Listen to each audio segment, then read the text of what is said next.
The cold November wind cut through Rachel's thin jacket like a knife.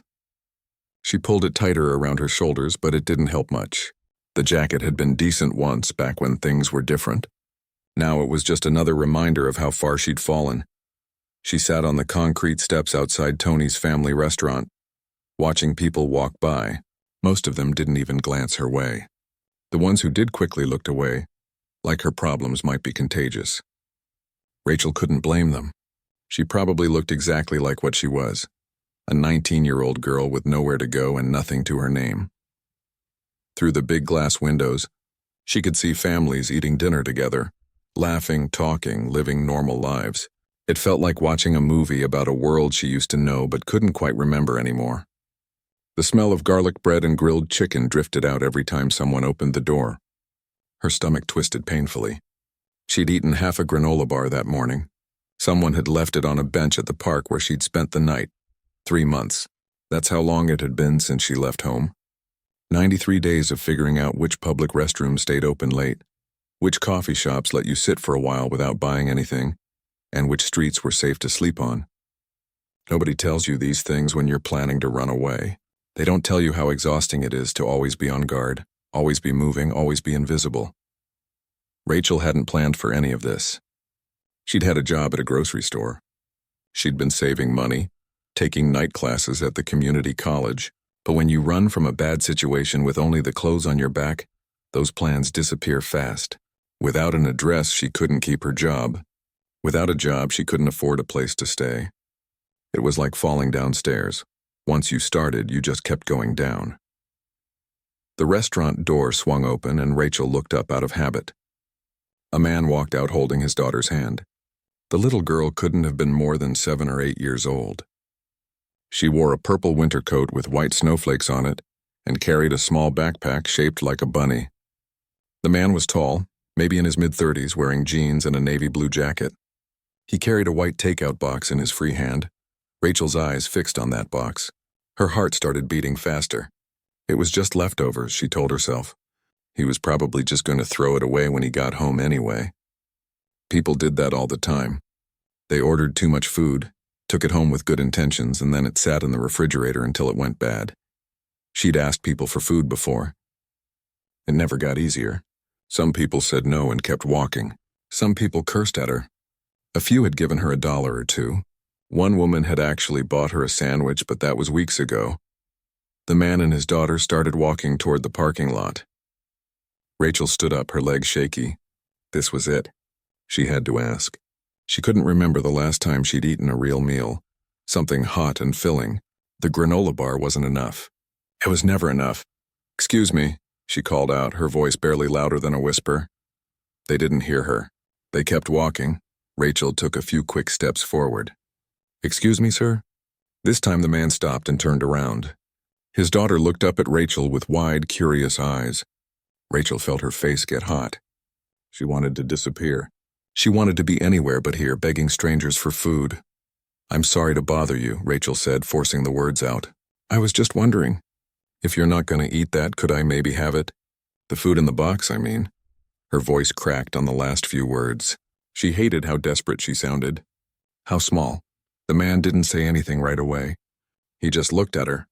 Really looked at her. Not the quick, uncomfortable glance most people gave her before hurrying away.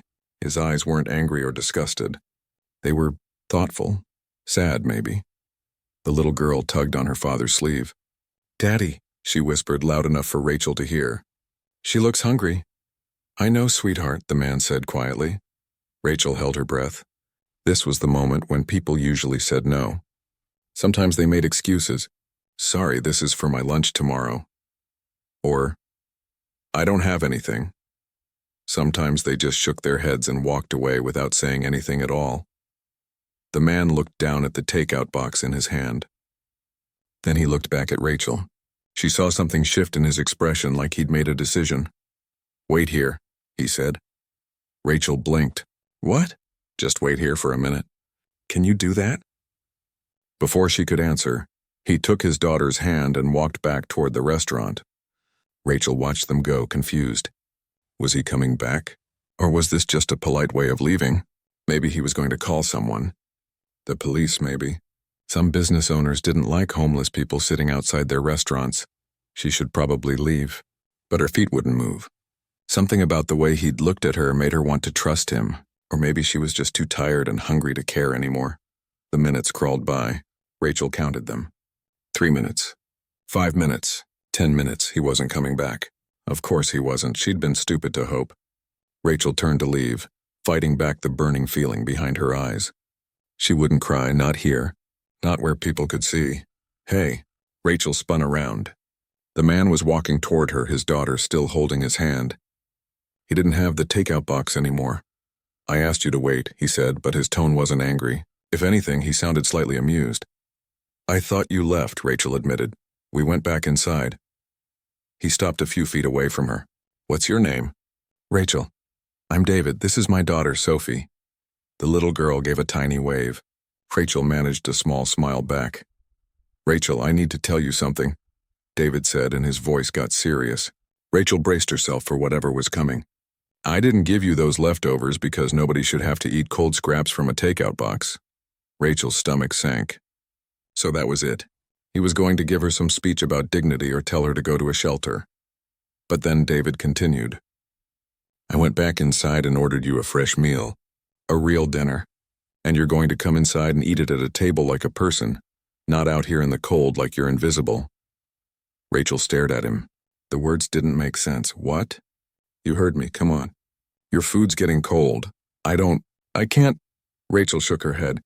This had to be some kind of joke. Why would you do that?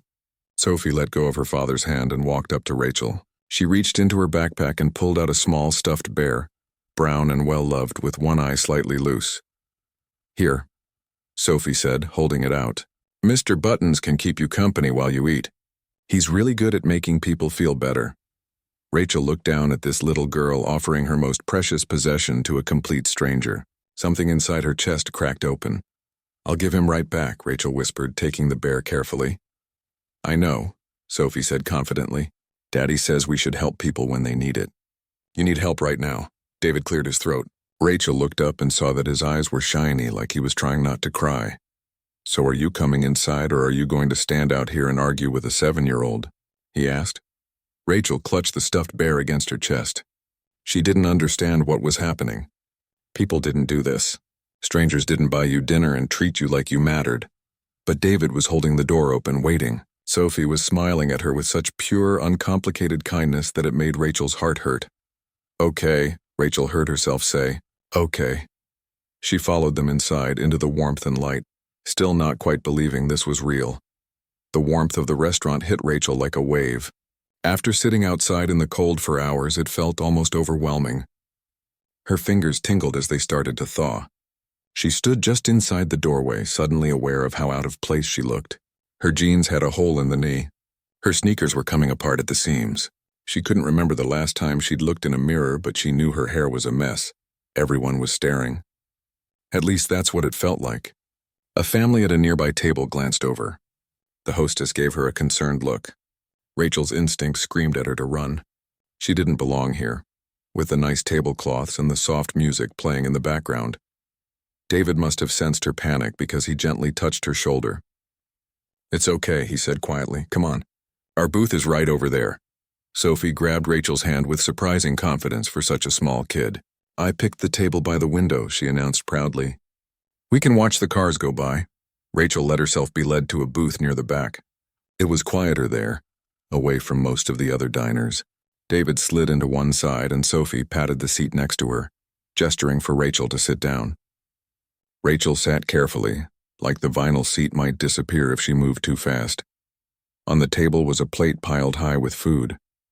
Grilled chicken, mashed potatoes with gravy, green beans, and a roll that still steamed when Rachel broke it open. Next to it sat a tall glass of lemonade with ice cubes bobbing at the top. This is too much, Rachel whispered. It's dinner, David said simply. Eat. Rachel picked up the fork. Her hand was shaking. She tried to steady it but couldn't. The first bite of chicken almost made her cry. It was warm and seasoned perfectly, and so much better than anything she'd eaten in months. She took another bite, then another, trying not to shovel it down like an animal, even though every cell in her body wanted to.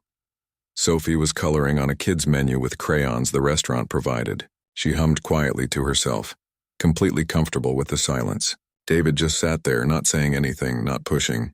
He'd ordered a coffee and was slowly stirring it, giving Rachel space to eat without feeling watched. After a few minutes, Rachel made herself slow down.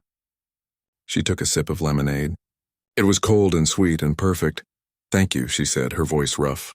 "You didn't have to do this." "I know," David replied. He wrapped both hands around his coffee mug. "But I wanted to. Why?" The question came out before Rachel could stop it. "You don't know me. I could be. I don't know, dangerous or something." David's mouth twitched into a small smile. "Are you dangerous?" "No, but you didn't know that." "I know more than you think," he said softly. Rachel set down her fork.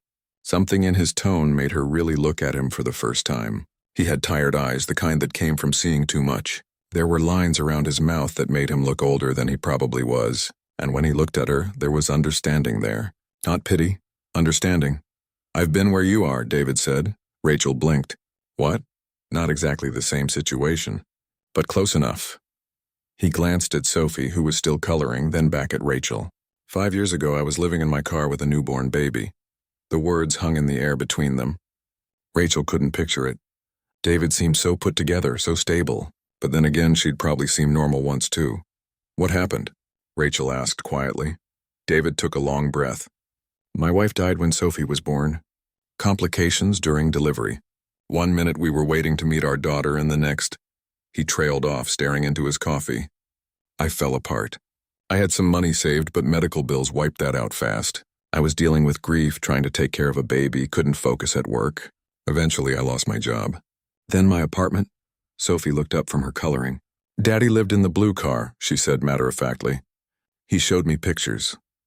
"That's right, sweetheart," David said, reaching over to ruffle her hair. "The blue car was our home for a while." Rachel couldn't find words. She just stared at them, this father and daughter who seemed so normal, so happy. They'd been homeless, just like her. "How did you..." Rachel started, then stopped. "I mean, how are you here now? How did you get out of it?" "Luck, help, a lot of both." David's expression grew distant, like he was remembering. "I was parked outside a convenience store one night trying to get Sophie to sleep. She was crying, I was crying, and I'd hit the absolute bottom. This older man knocked on my window. Scared me half to death. I thought he was going to tell me to leave or call the cops. But he didn't. No, he asked if I needed help. Really asked, you know. Not in that I'm going to judge you way. He told me about a program for homeless parents, gave me a phone number, even let me use his phone to call them right there. That one conversation changed everything." Rachel felt something twist in her chest. Hope, maybe. Or fear of hope. "Just like that?" "Not just like that," David corrected. "It took time. Months of living in a shelter, working with social workers, jumping through hoops. But I got back on my feet. Found a job. Eventually got an apartment. And now," he gestured around the restaurant, "now I can buy dinner for someone who needs it." The pieces started clicking together in Rachel's mind. "You work with homeless people now, don't you?" David pulled a business card from his wallet and slid it across the table. Rachel picked it up. It read, "New Hope Youth Services, David Chen, Program Director. We help young people who are homeless or at risk of becoming homeless," David explained. "Housing assistance, job training, counseling, education support, whatever they need to get stable." Rachel stared at the card. Her throat felt tight. "Why are you telling me this?" "Because you asked me for leftovers," David said. "And the look in your eyes when you asked. I've seen that look before. In my own reflection, years ago. You're running from something. You're trying to survive, and you're probably convinced that this is all there is now." Tears started burning in Rachel's eyes. She blinked them back furiously. "I left home. My stepdad, She couldn't finish the sentence.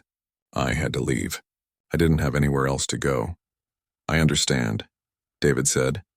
And the worst part was that he clearly did. "How long have you been on the streets?" 3 months. "Almost 4. Sophie had stopped coloring. She looked sad now, her little face scrunched up with concern. "That's a really long time to not have a bed," she said. "Yeah," Rachel agreed, her voice cracking. "It really is," David leaned forward. "We have a bed available at the shelter tonight. It's safe, it's warm, and there are people there who can help you. No pressure, no strings attached. You can stay one night or you can stay longer and let us help you figure out what comes next. But you don't have to sleep outside tonight. Not if you don't want to.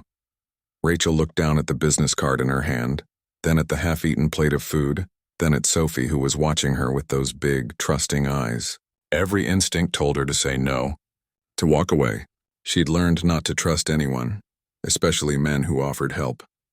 There was always a catch, always something they wanted, but David had been homeless. He'd been desperate. He'd pulled himself back from that edge, and now he spent his time helping other people do the same. Maybe there wasn't a catch. Maybe some people really were just kind. I don't have any money, Rachel said. I can't pay for a shelter. It's free, David assured her. That's kind of the whole point. I don't want charity. It's not charity. It's help. There's a difference. David finished his coffee and set the mug down. Look, I'm not going to force you. If you want to say no and walk away, that's your choice. But I'm offering you a warm place to sleep tonight and a chance to catch your breath. What you do with that chance is up to you. Rachel looked out the window at the dark street beyond. In a few hours, she'd be looking for a place to sleep. Somewhere hidden where she wouldn't get bothered. Somewhere she could curl up and try to stay warm until morning came. Another night of barely sleeping, always on alert, always afraid, or she could say yes. She could trust this stranger who'd been where she was. She could take the hand being offered to her and see if it was real. Sophie pushed her stuffed bear closer to Rachel. Mr. Buttons thinks you should come with us, she said seriously. Rachel picked up the little bear and looked at its lopsided face.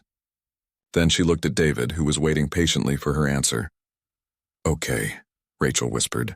Okay, I'll come. David's whole face relaxed, like he'd been holding his breath. Good, that's good.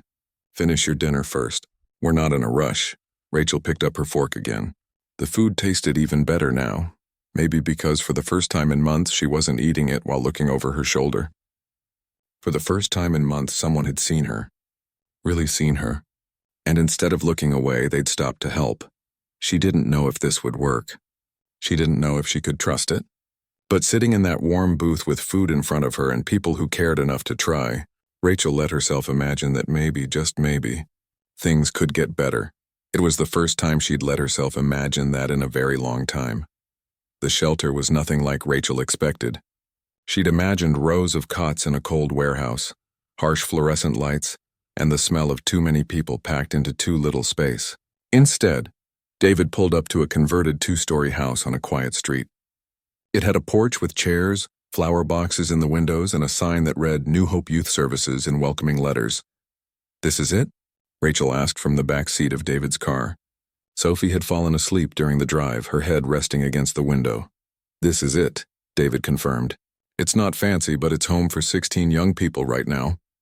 Rachel followed him inside, carrying the takeout box with the roll and some chicken she couldn't finish. Waste nothing, that was a lesson the streets taught fast. The front room looked like someone's actual living room. Couches, a TV, bookshelves, even some plants. A girl about Rachel's age sat curled up reading. She glanced up and gave a small nod before returning to her book. David led Rachel down a hallway, speaking quietly so he wouldn't wake Sophie, who he carried against his shoulder. We have a room ready for you. It's small, but it's yours for as long as you need it. Bathrooms shared with 3 other girls. Breakfast is at 7, but if you sleep through it, there's always cereal and fruit in the kitchen. He stopped at a door with the number 4 painted on it. Inside was a twin bed with clean sheets, a small dresser, a desk with a lamp, and a window with curtains. That was it, but to Rachel, who'd been sleeping on the ground for months, it looked like a palace. I'll let you settle in, David said. My office is downstairs if you need anything. Otherwise, try to get some rest. Tomorrow we can talk about next steps, but tonight just sleep. After he left, Rachel stood in the middle of the room, almost afraid to move. She set Mr. Buttons on the pillow. She still had Sophie's bear and needed to remember to return it. Then she sat on the edge of the bed. The mattress was soft, real. She pressed her hand against it, testing to see if it would disappear. It didn't. Rachel lay down fully clothed, pulled the blanket over herself, and closed her eyes. For the first time in 3 months, she didn't have to sleep with one eye open. Nobody was going to tell her to move along. Nobody was going to hurt her. The bed was warm and still and safe. She cried into the pillow until she finally fell asleep. The next morning, Rachel woke to sunlight streaming through the window. She shot up in bed, disoriented, her heart pounding. Where was she?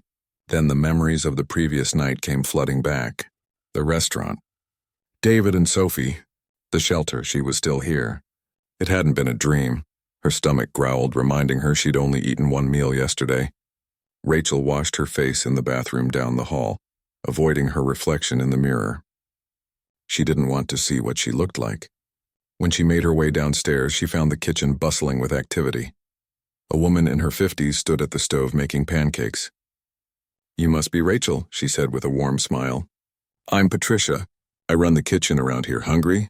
Rachel nodded, not trusting her voice yet. "Good, sit down. Pancakes coming right up." 3 other residents sat at the large table, eating and talking quietly. One guy looked about 20, with tired eyes similar to Rachel's. A girl with purple streaks in her hair scrolled through her phone. Another boy younger, maybe 16, ate his pancakes like he was afraid someone might take them away. Rachel understood that feeling. Patricia set a plate in front of Rachel. 3 pancakes, butter melting on top, syrup on the side, and fresh strawberries. "Eat up, honey. You look like you need it." The food was incredible, simple but made with care. As Rachel ate, the other residents left one by one, heading to jobs or classes or appointments. Eventually, it was just her and Patricia. "David told me a little about you," Patricia said, sitting down with her own cup of coffee. "Says you've been on your own for a few months." "Yeah," Rachel said quietly. "That takes strength. More than most people realize." Patricia studied her with kind eyes. "But you don't have to do it alone anymore. We're here to help however we can." Over the next few weeks, Rachel slowly began to understand what that meant. The shelter had a counselor named Lisa, who met with Rachel twice a week. At first, Rachel didn't want to talk. Opening up meant showing weakness, and weakness got you hurt. But Lisa was patient. She didn't push. She just sat there, session after session, until Rachel finally started letting words slip out. Rachel told her about her mom dying when she was 12. About her dad remarrying too fast. About her stepdad who seemed nice at first but got mean when he drank. About the night he came into her room and she knew she had to leave. About dropping out of college because she couldn't focus. About losing her job because she had no address to put on the forms. "You survived," Lisa said after one particularly hard session. "That's not nothing.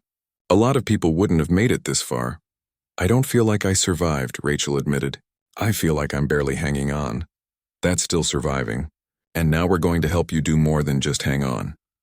David helped her sign up for something called a GED program so she could finish her high school equivalency. Rachel had dropped out her senior year when everything fell apart at home. She'd always been smart. School had been easy for her once, but now the thought of studying made her anxious. "What if I can't do it?" she asked David one afternoon in his office. "What if you can?" he replied. "Look, I'm not going to lie and say it'll be easy. But you're already doing the hardest part.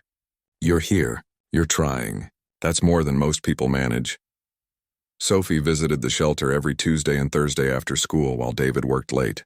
She'd burst through the door with her backpack and her endless energy looking for Rachel. "Can we color?" she'd ask. Or, "Can you help me with my homework?"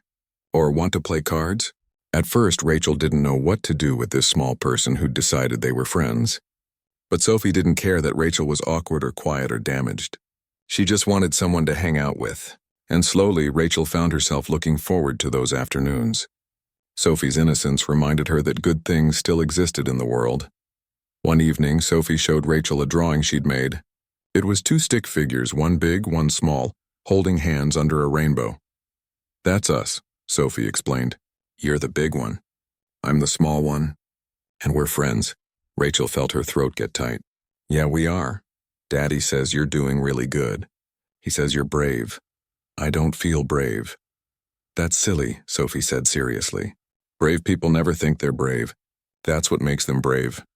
The shelter had a job coordinator named Tom who helped residents find work. He sat down with Rachel and went through her options. "You've got some retail experience from the grocery store. That's good. Can you do customer service? Work a register?" "I think so," Rachel said. "But I don't have nice clothes for interviews. And my ID expired." "We can fix both of those things," Tom assured her. "We've got a clothing closet for interview outfits and we can help you get a new ID. One step at a time." Getting her ID meant going to the DMV with paperwork proving she lived at the shelter. Rachel hated using the shelter's address. It felt like admitting defeat, like she was officially homeless. But David reminded her it was temporary. This isn't who you are. It's just where you are right now. Tom helped her apply to places. Coffee shops, bookstores, retail stores. Most didn't call back. Some did but chose other candidates. Each rejection stung, but Tom kept encouraging her. It only takes one yes. Keep going. Finally, a small bookstore called. The owner, an older man named Mr. Perkins, liked that Rachel actually read books. Half the people I interview don't even like reading, he said during her interview. Can you start Monday? Rachel wanted to cry. Yes, I can start Monday. It was part-time, minimum wage, nothing glamorous. But it was hers. She'd earned it. And when she got her first paycheck 2 weeks later, Rachel stared at it like it was made of gold. She'd forgotten what it felt like to earn something, to have money that was actually hers. She bought Sophie a new stuffed animal, a small bunny to match her backpack. When she gave it to her, Sophie squealed and hugged Rachel so tight it hurt. I'm going to name her Rachel Jr., she announced. David watched with a smile. You didn't have to do that. I wanted to, Rachel said. She let me borrow Mr. Buttons for weeks. It's only fair. But the road wasn't smooth. Some nights Rachel couldn't sleep, her mind racing with memories and fears. What if she failed?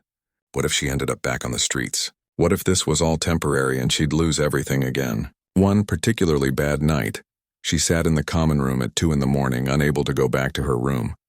David found her there. He'd been doing paperwork late in his office. Can't sleep?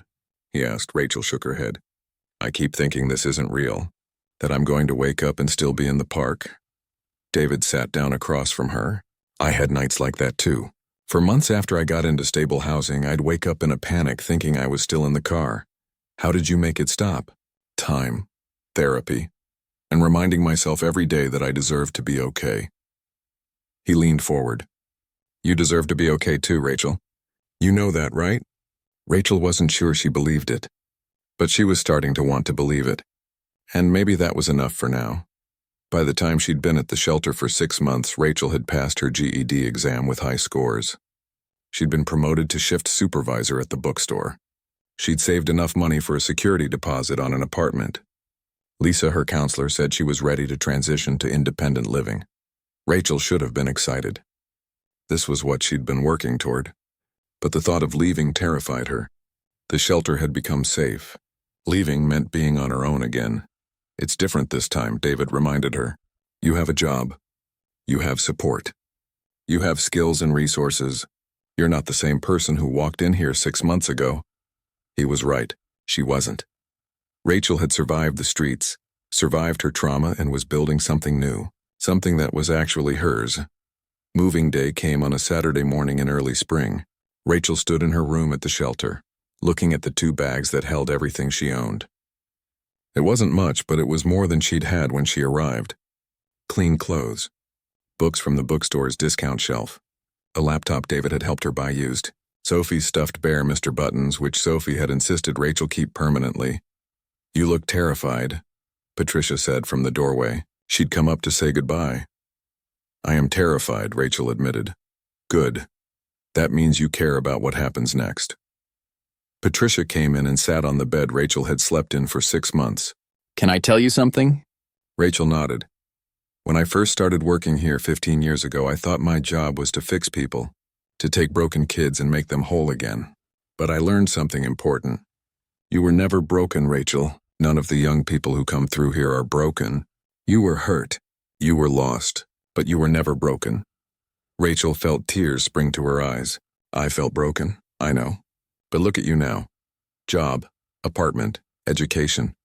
Those things didn't fix you because you didn't need fixing. You just needed time and support to find your way back to yourself. David drove Rachel to her new apartment. Sophie came along too, bouncing in the back seat with excitement. Can I see your new place? Does it have a big window? Can I help you unpack? The apartment was small, a studio on the 2nd floor of an older building. The carpet was worn and the kitchen was tiny, but it had good light and the landlord had agreed to work with Rachel's limited rental history because David had vouched for her. When Rachel unlocked the door and stepped inside, the emptiness felt overwhelming. It's perfect, Sophie declared, running to look out the window. You can see the park from here. David set down Rachel's bags. I know it doesn't look like much right now, but It's mine, Rachel interrupted, her voice thick with emotion. That's everything. Over the next few weeks, Rachel slowly made the apartment into a home. She found a used futon at a thrift store. Patricia gave her some kitchen supplies from the shelter's donation closet. Her co-workers at the bookstore gifted her a small bookshelf which she filled with books. Mr. Perkins, her boss, gave her a plant.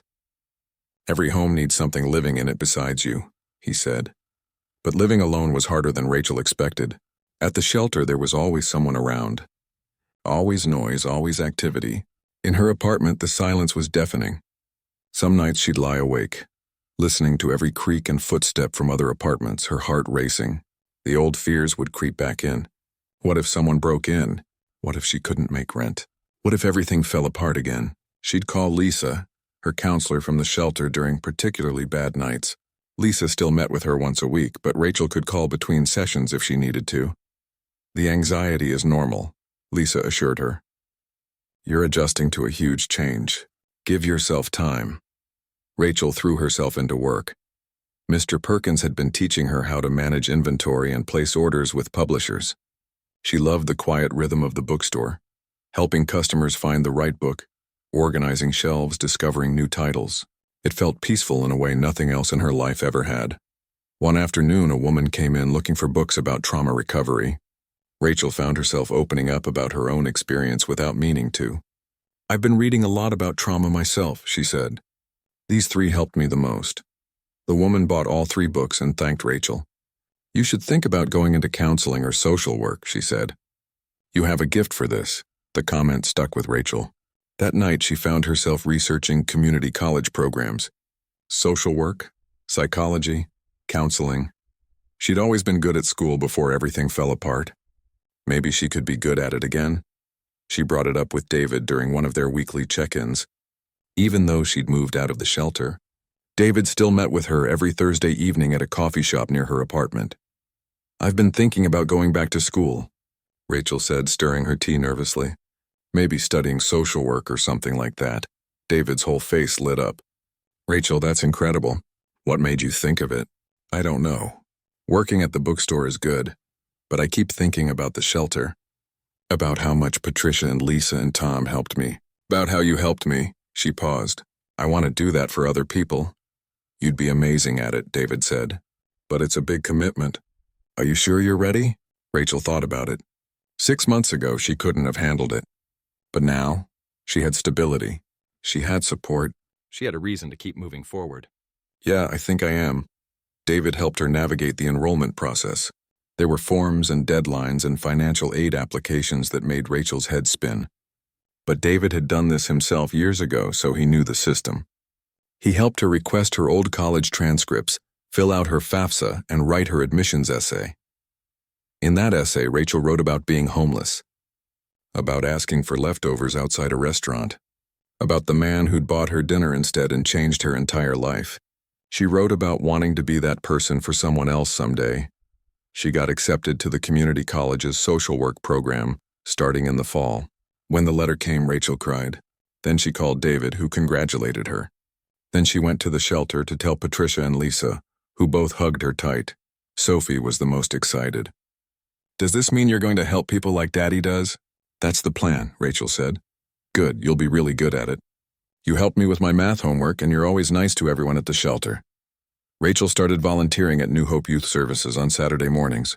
David didn't ask her to, she offered. She wanted to give back while she was still taking classes and working at the bookstore. Plus, being at the shelter reminded her how far she'd come. She helped serve breakfast. She listened to new residents who were scared and overwhelmed, remembering exactly how that felt. She shared her story when it seemed helpful. I was where you are 8 months ago, she'd tell them. I know it doesn't feel like it now, but things can get better. One Saturday, a new girl arrived. She was 17, rail-thin, with bruises on her arms she tried to hide. She sat in the common room looking absolutely terrified. Rachel recognized that look. She'd worn it herself. Hey, Rachel said, sitting down nearby, but not too close. I'm Rachel. I volunteer here. The girl didn't respond at first, just stared at her hands. I used to live here, Rachel continued. Not that long ago, actually. It's scary at first, but the people here are good. They really do want to help. The girl glanced up. How long were you here? 6 months. Best 6 months of my life, honestly. It's where I learned I could be okay again. Did you? Did you really make it? Like for real? Rachel understood what she was really asking. Was there actually hope on the other side of this? Or was this just a temporary stop before everything got bad again? I have my own apartment now. I'm working. I'm going to college in the fall to study social work. None of that seemed possible when I first got here. Rachel looked at the girl directly. I'm not going to lie and say it's easy. Some days are really hard, but you don't have to do it alone anymore. That's the difference. The girl's eyes filled with tears. I don't know if I can do this. You don't have to know yet. You just have to be here. That's enough for today. Later, David found Rachel in the kitchen. I saw you talking with Megan, the new girl. Is that her name? She didn't tell me. She doesn't talk much yet. But I saw her face when she was talking to you. You got through to her? David smiled. You're a natural at this, you know. Rachel felt warmth spread through her chest. A year ago, she'd been the broken girl asking for leftovers. Now she was the person offering hope to someone else. The shift felt monumental. As summer approached, Rachel's life fell into a comfortable rhythm. Work at the bookstore 4 days a week. Volunteering at the shelter on Saturdays. Weekly coffee with David. Tuesday dinners with Sophie, where they'd make simple meals together and Sophie would tell Rachel everything happening in second grade. Rachel enrolled in her fall classes. Introduction to Social Work, Human Behavior, Psychology 101. She bought used textbooks and felt that old excitement about learning flutter back to life. She'd forgotten how much she loved school, how good it felt to challenge her brain. Mr. Perkins cut her hours back to part-time so she could focus on classes. Education is more important than stocking shelves, he said. Plus, you'll be terrible company if you're exhausted all the time. The night before her first day of college, Rachel couldn't sleep. But it wasn't the panicky insomnia she'd battled for so long. This was anticipation, nervousness mixed with excitement. She got up and looked around her small apartment. The futon with its colorful throw blanket, the bookshelf packed with stories, the plant on the windowsill that she'd managed to keep alive, Mr. Button sitting on her desk.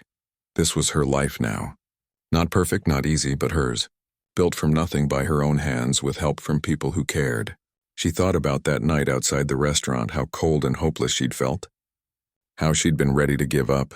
She was so glad she hadn't. She was so glad David had stopped. That Sophie had offered her a stuffed bear. That they'd seen her as a person worth helping. Rachel picked up her phone and sent David a text. Thank you for everything. I don't say it enough. He responded a minute later. You don't have to thank me. Just pay it forward. That's all I ask, Rachel smiled. She fully intended to. Starting tomorrow as a college student studying to help others the way she'd been helped. It wasn't about repaying David. It was about becoming the person she'd needed when she was at her lowest. And maybe, just maybe, that person would change someone else's life the way hers had been changed. One act of kindness creating ripples that spread further than anyone could predict. She finally fell asleep that night, feeling something she hadn't felt in years. Hope. 2 years later, Rachel stood outside a convenience store on a rainy October evening. She'd just finished her shift at the bookstore and was heading home when she noticed him. A teenage boy, maybe 16 or 17, huddled under the small overhang by the entrance. He wore a thin hoodie that was soaked through and his backpack looked like it had seen better days. But it was his eyes that stopped Rachel in her tracks. That hollow, desperate look she recognized all too well. She'd seen that look in the mirror once, a lifetime ago. Rachel had graduated from community college 3 months earlier, with her associate degree in social work. She'd been accepted to the state university to finish her bachelor's degree and would start in January. She'd moved to a better apartment, a 1-bedroom with actual separation between her living space and where she slept. She still worked at the bookstore part-time, and she still volunteered at New Hope every weekend. Her life had become something she never thought possible, stable, purposeful, hers. But standing there looking at this kid, Rachel remembered what it felt like to have nothing, to be invisible, to be so hungry and cold that pride didn't matter anymore. She walked over to him slowly, not wanting to startle him. Hey, she said softly. The boy looked up, immediately defensive. I'm not doing anything wrong. I'm just waiting for the rain to stop. I know. I wasn't going to tell you to leave. Rachel gestured to the convenience store. Have you eaten today? The boy's jaw tightened. I'm fine. That's not what I asked. They stared at each other for a moment. Rachel could see him trying to decide if she was a threat or not. Finally, his shoulders sagged slightly. Not since yesterday. Rachel's heart twisted. She remembered that hunger. The kind that made your stomach cramp and your head feel fuzzy. Come on. Let me buy you something to eat. I don't need charity, the boy said, but his voice cracked on the last word. It's not charity. It's just one person helping another person. That's allowed, right? Inside the convenience store, Rachel bought him 2 sandwiches, a bag of chips, a bottle of juice, and a protein bar. The clerk gave them a suspicious look, but Rachel ignored it. She'd been on the receiving end of those looks before. Outside, under the overhang where at least they were dry, the boy tore into the first sandwich like he was afraid it might disappear. Rachel leaned against the wall and watched the rain come down. I'm Rachel, by the way. The boy swallowed. Tyler. How long have you been out here, Tyler? He was quiet for a moment. Few weeks. Maybe a month? I don't really keep track anymore. Where are you staying? Wherever. Park sometimes. Under bridges. Wherever people won't bother me. Rachel closed her eyes briefly. She knew those places. She'd slept in them too. What happened? If you don't mind me asking. Tyler finished the first sandwich and started on the second one, slower this time. Foster care. My last placement. The dad was a creep. I reported it, but nobody believed me. They wanted to send me back there. So I left. How old are you? 17. Almost 18. So close to aging out of the system anyway. Rachel understood why he'd run. Sometimes staying was more dangerous than leaving. Tyler, I need to tell you something, and I want you to really hear me, okay? He looked at her warily. Okay. 3 years ago, I was where you are right now, homeless, scared. I'd been on the streets for months. One night, I was so desperate that I asked a stranger for his leftovers outside a restaurant. Tyler stopped eating. He was listening now, really listening. He didn't give me his leftovers. Instead, he bought me a real meal and told me about a shelter for young people, a place that could help. I didn't want to go. I didn't trust anyone. But I was tired and I was cold and I didn't want to spend another night wondering if I'd be okay. Did you go? Tyler asked quietly. I did, and it changed my life. I lived there for 6 months. They helped me get my education, find a job, get an apartment. They gave me a chance to build something real.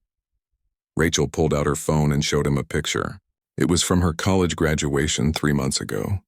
She stood between David and Sophie, all of them smiling. That's me now. Tyler stared at the photo. You're not just making this up? I swear I'm not. Look, I'm not going to force you to do anything, but I volunteer at that same shelter every weekend. It's called New Hope Youth Services. They have beds available, food, people who actually care. No one's going to hurt you there. No one's going to send you back to a place that's not safe. She pulled out one of David's business cards from her wallet and wrote her own phone number on the back. This is the director. His name is David. He was homeless once too, and that's my number on the back. If you decide you want help, call either of us, day or night. Doesn't matter when. Tyler took the card and stared at it. His hands were shaking slightly. Why are you doing this? Because someone did it for me. And because I remember what it feels like to think nobody cares whether you live or die. Rachel's voice was gentle but firm. You matter, Tyler. Your life matters. And you deserve better than sleeping under bridges. The rain had slowed to a drizzle. Tyler put the card carefully in his pocket. I'll think about it. That's all I'm asking. Just think about it. Rachel handed him the rest of the food. Take this with you. And Tyler? There's no shame in asking for help. It doesn't make you weak. It makes you smart. She started to walk away, then turned back. Oh, and if you do call, tell them Rachel sent you. They'll know who you mean. That night, Rachel couldn't stop thinking about Tyler. She lay in her bed, her real bed, in her real apartment, and wondered where he was sleeping. If he was warm enough. If he was safe. She knew she couldn't save everyone. Lisa had taught her that in counseling. But she could help the people right in front of her. She could be the person she'd needed 3 years ago. Her phone rang at 2 a.m. Rachel grabbed it, heart pounding. Unknown number. Hello? Is this Rachel? A young male voice, uncertain and scared. Tyler? Yeah, I'm outside the shelter. I looked up the address. But I'm scared to go in. Rachel was already getting dressed. Stay right there. I'm coming. Don't leave, okay? Okay. She drove faster than she probably should have, her heart racing the whole way. When she pulled up to New Hope, Tyler was sitting on the front steps, soaked again from the light rain that had started up. He looked so young and so scared. Rachel sat down next to him on the wet steps. "You called. That took a lot of courage. I don't feel courageous. I feel terrified." "Yeah, I remember that feeling too. But you know what? The fact that you're here means you're ready to try. That's the hardest part." David opened the front door. He must have been doing late paperwork when Tyler called. "You must be Tyler. Come on in. Let's get you dry and warm." Tyler looked at Rachel. "Will you come in with me?" "Of course." Inside, the shelter looked exactly like it had when Rachel first arrived 3 years ago. Warm, welcoming, safe. Patricia was already in the kitchen making hot chocolate, even though it was the middle of the night. Some things never changed. Tyler sat at the same table where Rachel had eaten her first breakfast. Patricia set a mug in front of him. "Drink this. You look frozen." David sat across from him. "Tyler, I'm glad you called. We're going to help you figure things out, but tonight, let's just focus on getting you settled. We have a room ready for you. Clean sheets, warm blanket, and a door that locks from the inside. You're safe here." Rachel watched Tyler's face as David spoke. She saw the moment he started to believe it might be true, the moment the tension in his shoulders eased just slightly, the moment hope flickered in his eyes. "Rachel said you were homeless too," Tyler said to David. "I was. Long time ago now. And Rachel was in your exact position not that long ago at all. We've both been where you are. We know how hard this is." Tyler turned to Rachel. "You really lived here?" "Room 7, second floor, for 6 months. Best 6 months of my life at that point, honestly." Rachel smiled. "It gave me time to breathe and figure out who I wanted to be." "And who did you want to be?" Tyler asked. Rachel thought about it. 3 years ago, she couldn't have answered that question. She'd been too broken, too lost, but now, someone who helps other people find their way.